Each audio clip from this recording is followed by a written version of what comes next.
The idea of retirement, of quiet suburban bliss, had always seemed appealing after my years of service, a place to unwind, maybe take up gardening, finally learn to play the saxophone I'd been eyeing for decades. Serenity Ridge promised just that.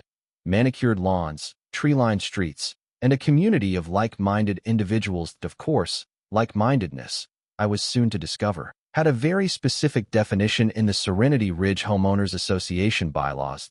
My house, a modest but well-maintained, split-level, sat on a corner lot, backing onto a small, wooded area, perfect for birdwatching, or so I thought.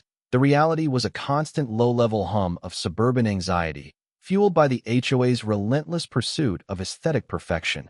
Mailboxes had to be a specific shade of beige, lawn ornaments were strictly prohibited, and heaven forbid your hedges strayed from a perfectly symmetrical line. I dealt with far worse than petty bureaucratic tyranny during my time in the agency. Shadowy figures, covert operations, international conspiracies, a few overly zealous neighbors with a penchant for power tripping seemed almost quaint. Almost. The simmering tensions were palpable from day one. A curt nod from Mrs. Henderson across the street, followed by a disapproving glance at my slightly overgrown rose bushes. A vaguely threatening email from the HOA president about the unacceptable shade of green of my recycling bin. Small things, but enough to trigger a deep-seated instinct for self-preservation. So, I adapted. I researched the HOA bylaws, meticulously studying every clause, every subsection, every obscure amendment. I attended meetings, feigning interest in drainage issues and tree trimming schedules, all the while cataloging the personalities, the power dynamics, the unspoken agendas. I learned who the key players were, their weaknesses, their vulnerabilities. My neighbors saw a quiet, unassuming retiree. They saw a man who diligently mowed his lawn, paid his dues on time, and smiled politely at neighborhood barbecues. They didn't see the network of sensors hidden beneath the flower beds, the strategically placed cameras disguised as birdhouses, the encrypted data stream flowing constantly from my property to a secure off-site server.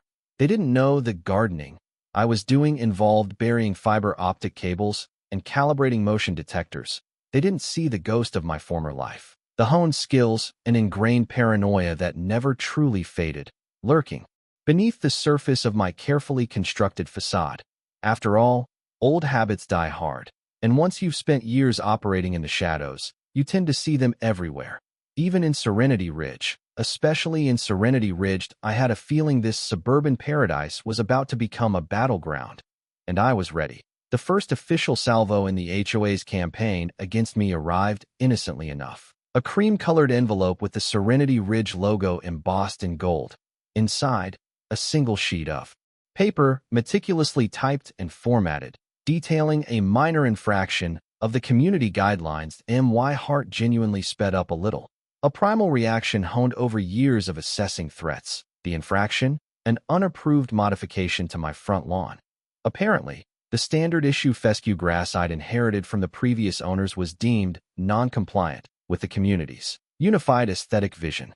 A specific blend of Kentucky bluegrass, meticulously cultivated and meticulously maintained, was required. A photograph, taken from an annoyingly high vantage point, likely Mrs. Henderson's second-story window, accompanied the notice, highlighting the offending patch of rogue fescue.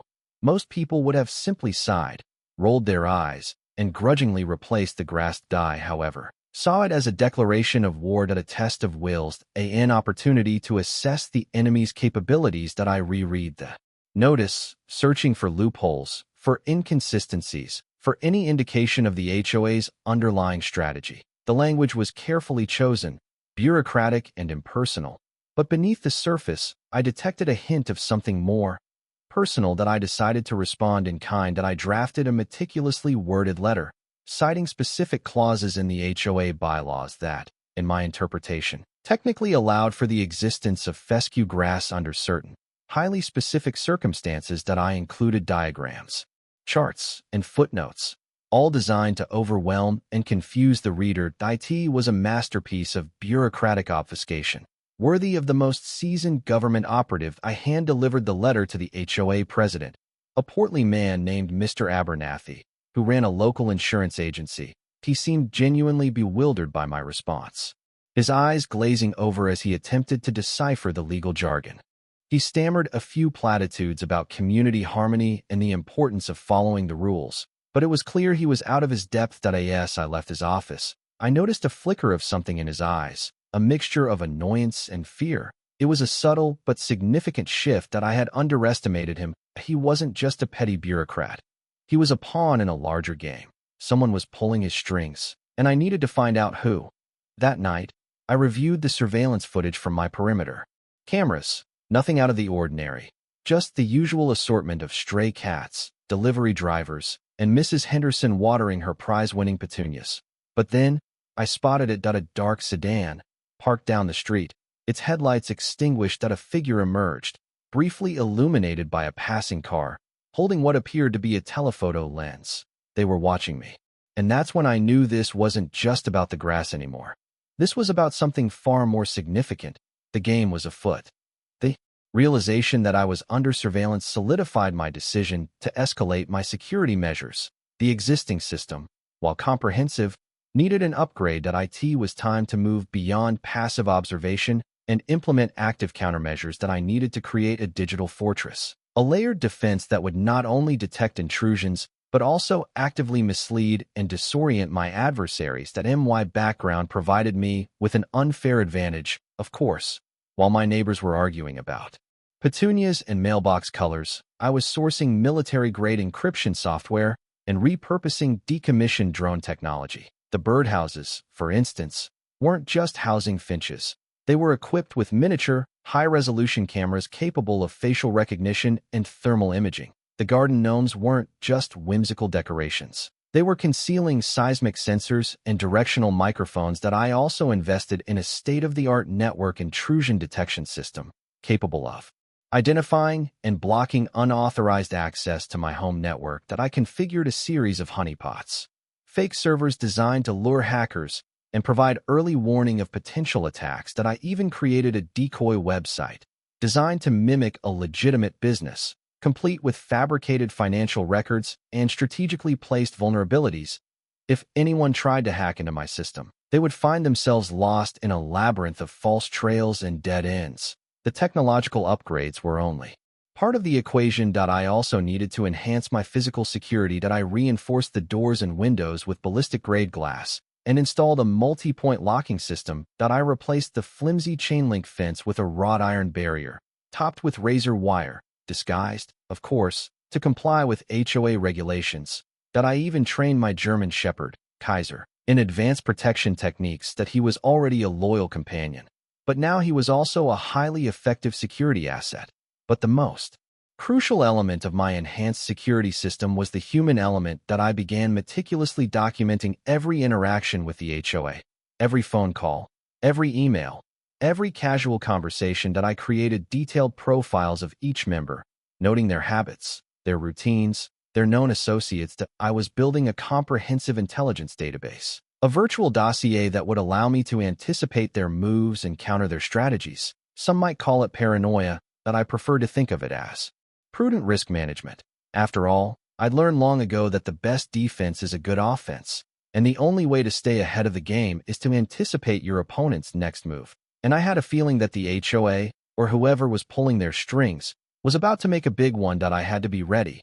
The accidental discovery came during a routine system diagnostic. I was running a packet analysis on my home network, looking for anomalies, when I stumbled across something peculiar. A series of encrypted data packets, originating from my neighbor's Wi-Fi network, were attempting to access my security camera feed. The encryption was amateurish, easily bypassed with a readily available decryption key I found within minutes using a brute force attack. What I saw on the feed chilled me to the bone. It was a live stream from one of my hidden cameras, the one disguised as a birdhouse overlooking my back patio.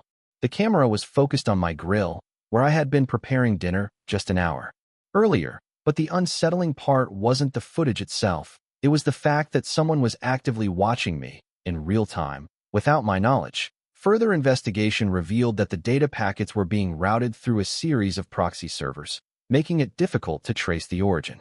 However, I was able to identify the device used to access the feed, a generic tablet, likely purchased anonymously from a big-box electronics store. The user had made no attempt to hide their activity, which suggested either arrogance or incompetence or both. That I considered confronting my neighbor directly, but I decided against it. That would be too predictable. Instead, I opted for a more subtle approach that I needed to confirm my suspicions and gather more evidence before making my next move that I set up.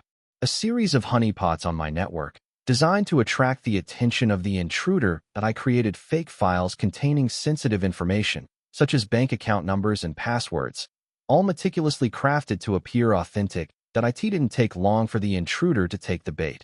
Within hours, they had accessed the fake files and downloaded them to their device. That I was able to track their activity in real time, monitoring their every keystroke, their every mouse click. That I even managed to capture a screenshot of their desktop, revealing their name, their email address, and their location. The name was familiar: David Miller, the HOA treasurer. The email address was a disposable one, but the location was unmistakable: his home office, just 2 houses down from mine. The pieces were starting to fall into place. The HOA wasn't just concerned about my lawn. They were actively spying on me, gathering information, building a case. But why? What were they hoping to find? I had a feeling it had something to do with my past. My file was supposed to be sealed, but information has a way of leaking, especially when powerful people want it to. Perhaps they knew who I was, what I had done. Perhaps they saw me as a threat. Whatever their motives, I knew I couldn't afford to underestimate them. The game had changed. It was no longer just about protecting my property. It was about protecting my identity, my secrets, my very existence. And I was about to make them regret ever crossing me. With the confirmation of Miller's intrusion, the time for passive defense was over. It was time to go on the offensive. The honeypots had served their purpose, providing me with valuable intelligence about Miller's capabilities and his motivations. Now, I needed to use that intelligence to turn the tables on him and the rest of the HOA. The first step was to create a plausible narrative, a false trail that would lead them exactly where I wanted them to go. That I needed to give them something juicy, something that would confirm their suspicions and justify their actions, while simultaneously masking my true activities. That I decided to focus on their obsession with my lawn. That I created a series of fake documents, purporting to show that I was secretly experimenting with genetically modified grass seed, a highly illegal activity in Serenity Ridge, apparently. Genetically modified petunias were a major source of controversy a few years back.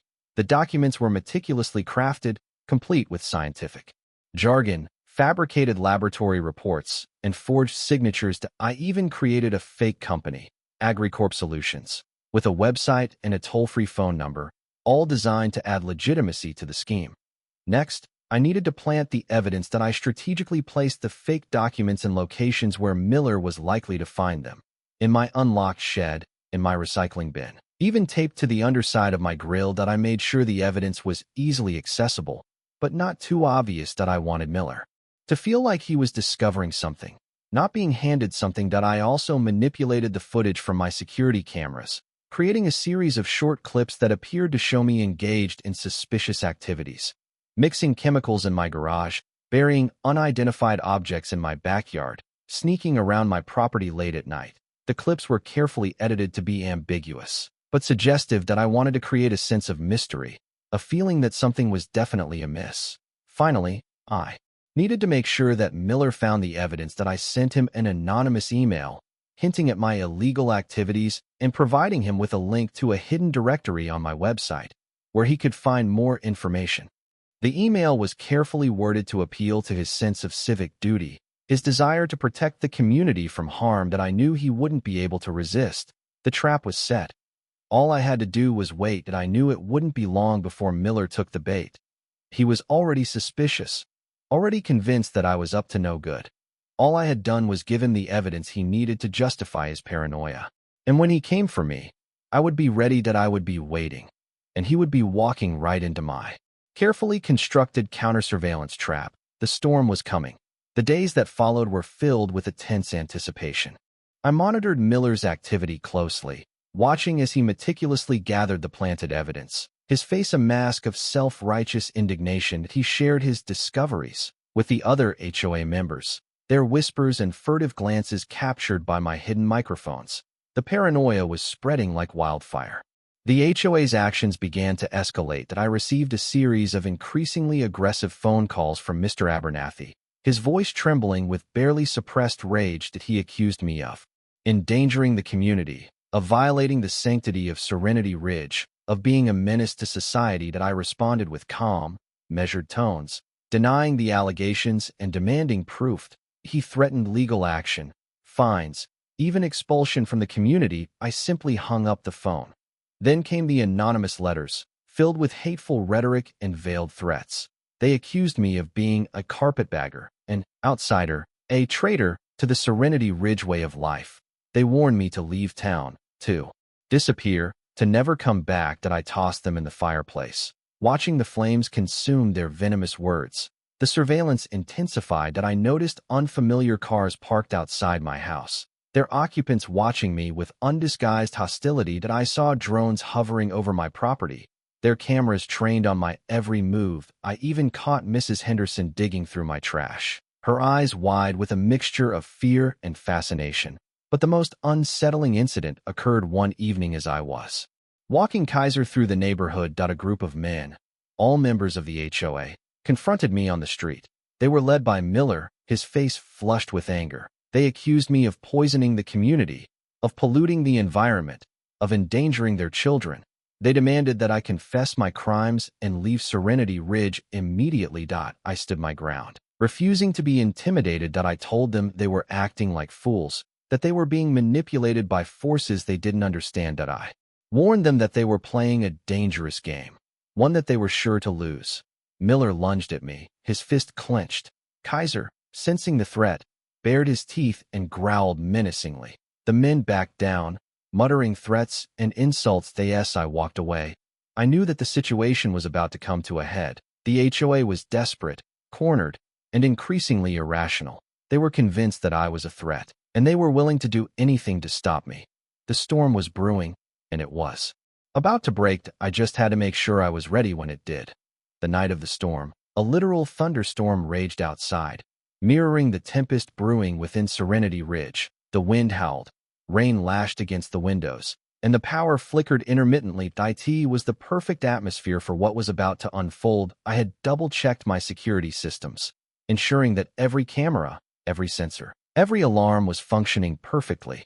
Kaiser was at my side, his ears perked, his eyes alert, sensing the heightened tension. I had a fully charged EMP device hidden in the umbrella stand by the front door, a last-ditch measure in case things got out of hand. The first sign that the HOA was about to make their move came in the form of a power outage. The entire neighborhood went dark, plunging Serenity Ridge into an eerie silence, broken only by the sound of the storm. I knew this wasn't a coincidence. I had anticipated this. The MY house was equipped with a backup generator, which kicked in almost immediately, restoring power to my property. A few minutes later, I saw them approaching on my security monitors. A group of about a dozen people, led by Miller and Abernathy, were marching towards my house, their faces illuminated by the flickering light of their flashlights. They were dressed in a motley assortment of rain gear, their expressions grim and determined. Some of them were carrying what appeared to be makeshift weapons, baseball bats, garden tools, even a tire iron. As they reached my front yard, they began chanting slogans. Get out of Serenity Ridge. Stop poisoning our community. We know what you're doing. The chanting was punctuated by the sound of banging on my door and windows. I watched them on my monitors, calmly assessing the situation. They were clearly agitated, fueled by fear and paranoia. They were convinced that I was a threat, and they were determined to eliminate that threat by any means necessary. The banging on my door grew louder, more insistent. I knew it was only a matter of time before they broke it down. I activated the external loudspeakers, broadcasting a pre-recorded message in a calm, authoritative voice. This is private property. You are trespassing. Leave immediately, or I will be forced to take action. The message had no effect. The chanting continued. The banging grew louder. Miller stepped forward, holding up a laminated card. We have a warrant, he shouted, his voice barely audible above the storm. Open the door, or we will be forced to enter by force. I knew the warrant was fake. I knew they had no legal authority to enter my property. But I also knew that they were beyond reason. They were acting on emotion, not logic. and they were about to make a very big mistake. The inevitable finally happened. With a collective roar, the HOA members surged forward, using a battering ram fashioned from a fallen tree branch to smash through my reinforced front door. The splintering would echo through the house, followed by the sound of shattering glass as they broke through the windows that I stood calmly in the living room, Kaiser at my side. As the mob poured into my home, they were a chaotic mix of angry faces, flashing lights, and wildly swinging weapons. Miller, puffed up with self-importance, was at the forefront, brandishing the laminated warrant like a badge of honor. Abernathy, his face pale with fear and adrenaline, trailed behind him, muttering something about community safety. Several of the HOA members were wearing poorly made badges, printed on cheap cardstock and secured with safety pins. They looked like something out of a children's play, completely unconvincing. The whole scene was absurd, almost comical, if it weren't so dangerous. "You're under arrest," Miller shouted, his voice cracking with excitement, "for violating the Serenity Ridge community guidelines and endangering the health and safety of our residents." I remained silent, observing them with detached amusement. They were playing right into my hands. They were so convinced of their own righteousness, so blinded by their own paranoia, that they couldn't see the trap closing around them. They began ransacking my house, overturning furniture, tearing down curtains, searching for evidence of my supposed crimes. They found the fake documents, of course, the ones I had so carefully planted. They seized them with glee, holding them up like trophies. "We got him," Miller shouted triumphantly. "We found the evidence. He's been experimenting with genetically modified grass. He's been poisoning our community." The other HOA members cheered, their faces flushed with victory. They were so caught up in the moment, so focused on their mission, that they didn't notice the subtle changes in my demeanor. They didn't see the faint smile that played on my lips. They didn't realize that they were about to become the victims of their own paranoia. "Is that all you've got?" I asked, my voice calm and steady. "Because I have a feeling you're going to need a lot more than that." With a flick of my wrist, I activated the security system. The lights flickered, the alarms blared, and the hidden cameras began recording, capturing every moment of the HOA's illegal intrusion in high definition. The trap had been sprung. The flashing blue and red lights reflecting off the rain-streaked windows were a nice touch, I thought, adding a dramatic flair to the HOA's already theatrical performance. They hadn't noticed the subtle click as the hidden microphones activated, transmitting their every word to a secure server miles away. They were too busy basking in the glow of their perceived triumph. Miller, still clutching the fake documents, puffed out his chest and addressed the assembled HOA members. "Citizens of Serenity Ridge," he declared, his voice booming with self-importance, "we have uncovered a grave threat to our community. This man," he gestured towards me with a dramatic flourish, "has been secretly conducting illegal experiments on his property, endangering our health and safety."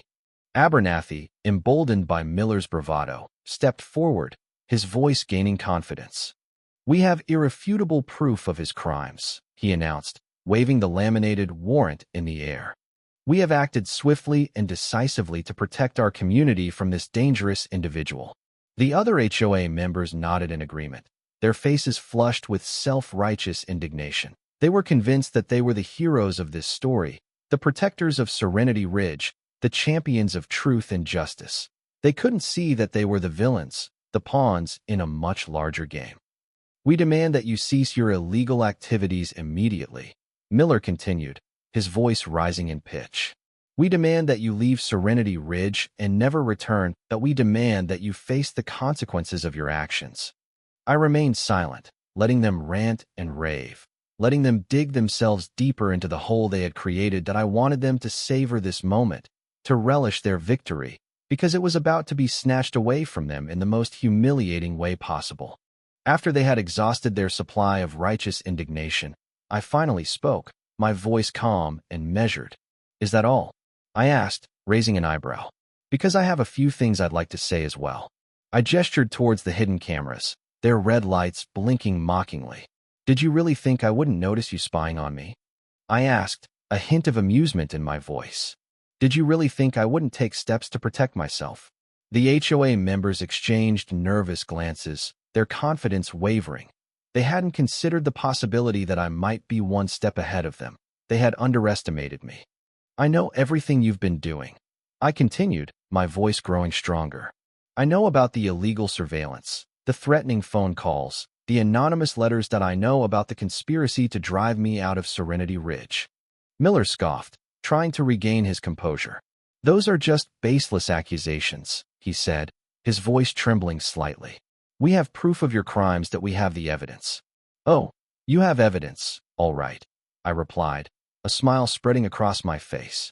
But it's not what you think it is. I pressed a button on a small remote control, and a large screen descended from the ceiling, displaying a live feed from all of the hidden cameras in my house. The HOA members gasped as they saw themselves on the screen, their faces contorted with anger and self-righteousness. They looked like a pack of rabid animals, tearing apart my home. That I zoomed in on Miller's face, highlighting his smug expression as he brandished the fake warrant. I zoomed in on Abernathy's face, showing his nervous glances, and his muttered pronouncements about community safety. That I zoomed in on Mrs. Henderson's face, revealing her gleeful expression as she overturned my furniture. This, I said, pointing to the screen, is the real evidence. This is proof of your illegal activities. This is what you'll be explaining to the police. The HOA members began to panic. They realized that they had been caught, that their actions had been recorded, that they were about to face the consequences of their choices. The Miller's face turned ashen. That he stammered, trying to deny the evidence, but his words trailed off into incoherent mumbling. Abernathy, his face a mask of terror, tried to apologize, to explain, to claim that he had been misled. Mrs. Henderson simply burst into tears. That I allowed their pathetic attempts at self-preservation to continue for a few more minutes, savoring their discomfort. Then, I cut them off. It's too late for apologies, I said, my voice cold and unforgiving. The damage is done. That you've broken the law, you've violated my rights, and you're going to pay the price. I ordered them to leave my property immediately, warning them that any further attempts to harass or intimidate me would be met with swift and decisive action. They scurried out of my house like rats fleeing a sinking ship, their tails between their legs. The next morning, I contacted my lawyer, a sharp, no-nonsense woman named Ms. Harding, who had a reputation for taking on difficult cases and winning. I presented her with the evidence, the surveillance footage, the audio recordings, the fake documents, everything. She was impressed, to say the least. This is gold, she said, her eyes gleaming with excitement. We can sue them for trespassing, vandalism, harassment, invasion of privacy, defamation of character. The list goes on and on. We can bankrupt them. I instructed her to file a lawsuit against the HOA and its members, seeking damages for the harm they had caused me. That I also contacted the local police department, providing them with the evidence of the HOA's illegal activities. They were shocked and appalled by what they saw. The police launched an investigation, interviewing the HOA members and reviewing the evidence. It didn't take long for them to conclude that the HOA had acted illegally and that they were guilty of multiple crimes. The HOA members were arrested and charged with trespassing, vandalism, harassment, and conspiracy. They faced the possibility of hefty fines and even jail time. The lawsuit and the criminal charges sent shockwaves through Serenity Ridge. The HOA was discredited, its reputation ruined. The community was divided, with some residents supporting me and others condemning me for my actions. But I didn't care. I had done what I had to do to protect myself and my property. I had exposed the HOA's illegal activities and brought them to justice, and I had sent a clear message to anyone who thought they could mess with me. I was not someone to be trifled with. The dust had barely settled on the HOA debacle when Ms. Harding called me with a new development. I've been doing some digging, she said, her voice tight with suppressed excitement, and I think there's more to this story than meets the eye. She had discovered that the HOA, despite its seemingly autonomous nature, was heavily influenced by a local real estate developer named Sterling Development. Sterling had been trying to acquire properties in Serenity Ridge for years, with the stated goal of building a luxury golf course and resort. However, a few homeowners, including myself, had refused to sell, effectively blocking the project. Ms. Harding suspected that Sterling Development was behind the HOA's harassment campaign, using them as a tool to pressure homeowners into selling their properties at below-market prices. She had found evidence of secret meetings between Sterling executives and HOA board members, as well as suspicious financial transactions between the two entities. "I think they wanted your property, Mr. Anderson," she said, "and they were willing to do anything to get it." This revelation came as no surprise to me. I had suspected from the beginning that there was a larger force at play, someone pulling the strings behind the scenes. The HOA's actions had been too coordinated, too aggressive, too well-funded to be the result of mere suburban pettiness. I thanked Miss Harding for her information and assured her that I would handle the investigation into Sterling Development myself. This was a job for someone with a particular set of skills I had honed over decades of clandestine operations. It was time to dust off my old playbook that I started by digging into Sterling Development's background, tracing their financial connections, identifying their key personnel, and mapping out their relationships with local politicians and business leaders. That I used a combination of open-source intelligence, OSINT, techniques, and more covert methods, drawing on my contacts in the intelligence community to access databases and gather information that was not publicly available. That I discovered that Sterling Development was not just a real estate company. It was a web of shell corporations and offshore accounts, designed to conceal the identities of its true owners. The company was controlled by a shadowy group of investors who had a long history of engaging in unethical and illegal business practices. I also learned that Sterling Development had a history of using intimidation and harassment to pressure homeowners into selling their properties. They had been accused of everything from vandalism and property damage to threats of violence and even arson. As I delved deeper into the investigation, I uncovered a network of corruption that reached into the highest levels of local government. Sterling Development had been bribing politicians and city officials to approve their development projects, ignoring environmental regulations, and circumventing zoning laws. I found evidence that Sterling Development had been paying the HOA board members to harass homeowners and create a hostile environment in Serenity Ridge. They had been promised lucrative bonuses and other incentives if they were successful in acquiring the remaining properties in the community. The more I learned, the more disgusted I became. Sterling Development was a cancer on Serenity Ridge, a parasite that was slowly draining the life out of the community. They were willing to do anything to achieve their goals, regardless of the cost to the people who lived there. I knew that I had to stop them, that I had to expose their corruption and bring them to justice. But I also knew that it wouldn't be easy. Sterling Development had deep pockets and powerful allies. They wouldn't go down without a fight. But I was ready for that fight. That I had been trained to take on the most dangerous enemies in the world, and I wasn't about to let a bunch of corrupt real estate developers destroy my community. Armed with irrefutable evidence of Sterling Development's corruption, I decided it was time to confront the mastermind behind the scheme. That I arranged a meeting with the CEO of Sterling Development, a ruthless and ambitious man named Mr. Sterling himself. At his opulent office overlooking the city, I arrived at the meeting with Ms. Harding, my lawyer, and a flash drive containing all of the evidence I had gathered. Sterling greeted us with a forced smile, his eyes cold and calculating. He tried to intimidate me with his power and wealth, but I wasn't fazed. I had faced down far more dangerous men in far more dangerous situations. "Mr. Anderson," Sterling said, his voice smooth and condescending, "I understand you have some concerns about our development plans for Serenity Ridge. I assure you, we are committed to creating a project that will benefit the entire community." "That's a lie," I replied, my voice firm and unwavering. "You're not interested in benefiting the community. That you're interested in making money, and you're willing to do anything to get it, even if it means destroying people's lives." I presented him with the evidence, laying out the details of his corruption, his bribery, his intimidation tactics. I showed him the financial records, the secret meeting transcripts, the surveillance footage. His face grew pale as he realized that I knew everything. "These are just allegations," he stammered, trying to maintain his composure. "There's no proof." "Oh, there's proof," I replied, a smile spreading across my face. "And I'm about to share it with the world." I told him that I had already contacted the authorities, the media, and several community organizations. I had given them all of the evidence I had gathered, and they were preparing to launch investigations and expose his crimes. Sterling's demeanor changed.